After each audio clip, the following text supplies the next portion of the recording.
কলকাতার আরজি কর হাসপাতালে একজন তরুণী চিকিৎসককে ধর্ষণ ও খুনের প্রতিবাদে উত্তাল হয়ে উঠেছে গোটা ভারত। ৩১ বছর বয়সী ওই তরুণীর দেহে ময়নাতদন্তে চরম যৌন লাঞ্ছনার প্রমাণ মিলেছে। এর মধ্যেই আবারও ঘটল ধর্ষণের পর হত্যার ঘটনা। এবার নৃশংসতার বলি ৩৩ বছর বয়সী এক নার্স।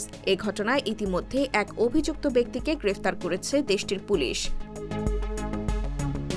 ভারতীয় গণমাধ্যমের তথ্য অনুযায়ী উত্তরপ্রদেশে হাসপাতাল থেকে ফেরার পথে ওই নার্সকে ধর্ষণের পর হত্যা করা হয়েছে। হত্যার ৯ দিন পর তার মরদেহ উদ্ধার করে স্থানীয় পুলিশ। জানা যায়, ওই নার্স উত্তরাখণ্ডের একটি বেসরকারি হাসপাতালে চাকরি করতেন।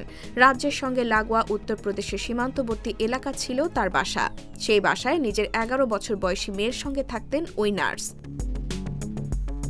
বৃহস্পতিবার ভারতীয় গণমাধ্যম এনডিটিভির এক প্রতিবেদনে বলা হয়, ক্লোজ সার্কিট সিসি ক্যামেরার ভিত্তিতে ৩০ জুলাই সন্ধ্যায় রুদ্রপুরের ইন্দ্রচক থেকে ওই নার্সকে একটি ইলেকট্রিক রিকশায় উঠতে দেখা যায়। কিন্তু উত্তরপ্রদেশের বিলাসপুরে কাশীপুর রোডে নিজের ভাড়া বাসায় ফেরেননি তিনি। পরদিন নার্সের বোন থানায় নিখোঁজের একটি অভিযোগ দায়ের করেন। এর ৮ দিন পর ৮ আগস্ট দীপদিবা গ্রামের নিজের বাসা থেকে ১.৫ কিলোমিটার দূরে একটি খালি প্লটে তার মরদেহ খুঁজে পান উত্তরপ্রদেশ পুলিশ।